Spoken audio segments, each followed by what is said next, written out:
Bonjour à tous et bienvenue chez Trading Institute. Nous allons commencer l'analyse du jour et de cette semaine. On commencera par le point de calendrier économique et les événements qui nous attendent pour cette semaine. Ça va être plutôt une semaine orientée sur les chiffres de consommation.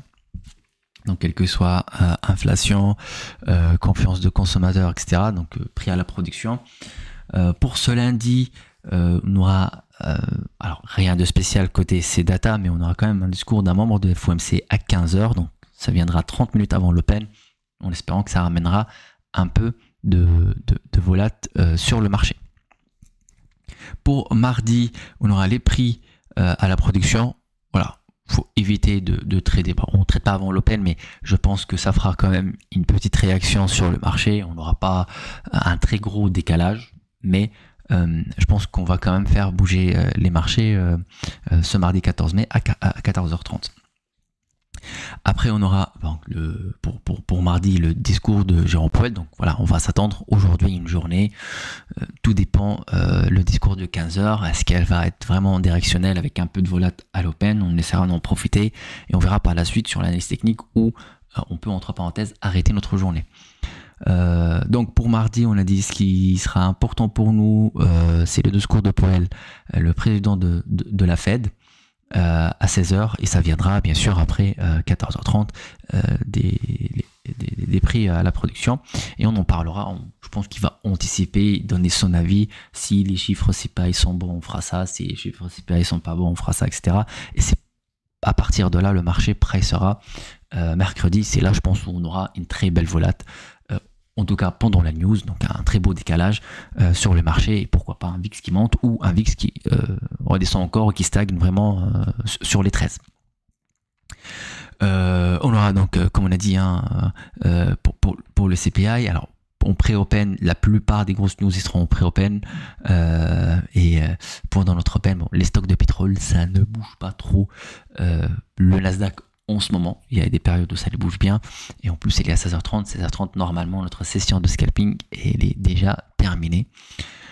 Pour jeudi, notre rendez-vous hebdo, l'inscription au chômage à 14 h 30, on rajoutera l'indice manufacture de la Fed, et pour 15 h 15, voilà, production donc industrielle, ça risque aussi de bouger un peu les marchés. Sinon on aura des discours de membres des FOMC, techniquement parlant, après notre session de trading.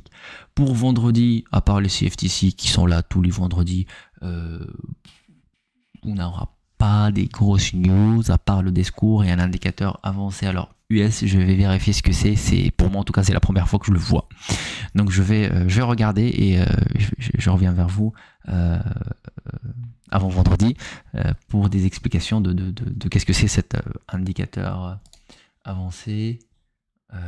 Les indices économiques composites des éléments. Ok, je ferai mes recherches et je reviendrai vers vous pour ça. Donc ce qu'on va faire aujourd'hui, on va faire une analyse séparée donc du Nasdaq et du S&P. On va commencer par le Nasdaq.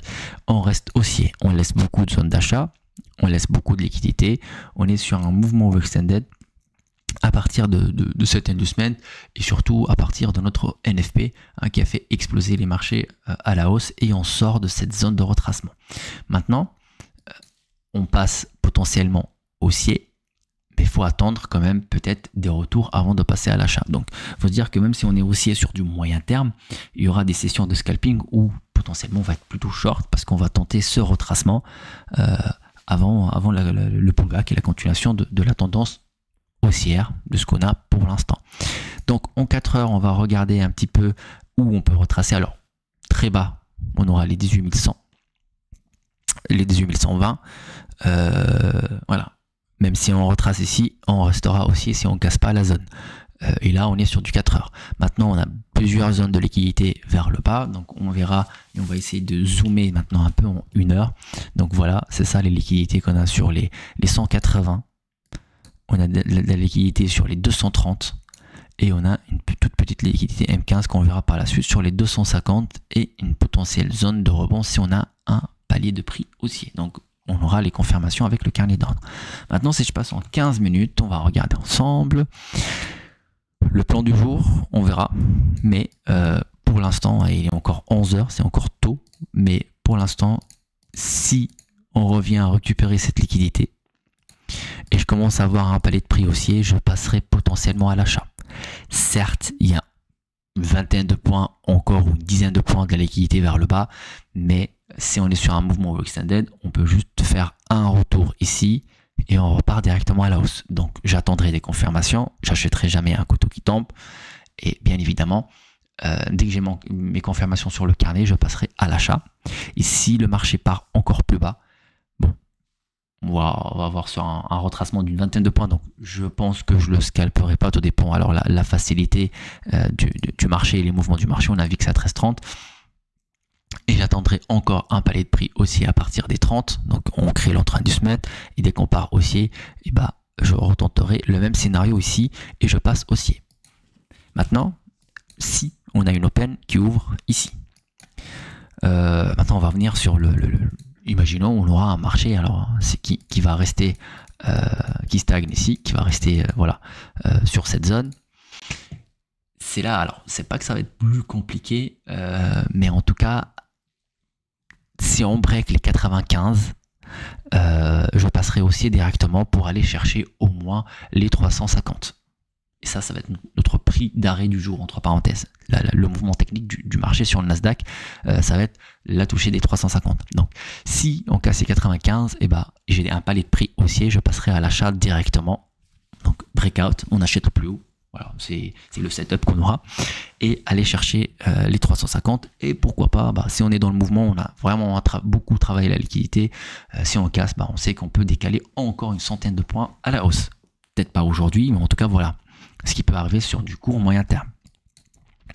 Donc voilà, si je vois qu'on n'arrive pas à casser les 95 et on commence à faire un retracement, et bien là, on n'est pas sur un mouvement overextended. Donc ce qu'on va faire, c'est une session short pour potentiellement aller chercher cette zone. Et là, pourquoi pas passer à l'achat après avoir pris cette liquidité ici, ou comme on a dit, les 230. Donc on a 250, 230, hein. C'est une vingtaine de points sur le Nasdaq, c'est vraiment rien entre les deux. Donc voilà le scénario pour le Nasdaq. Je vais envoyer ça sur Discord et on fera aussi l'analyse du S&P ensemble. Je vous dis à tout de suite, merci à toutes et à tous.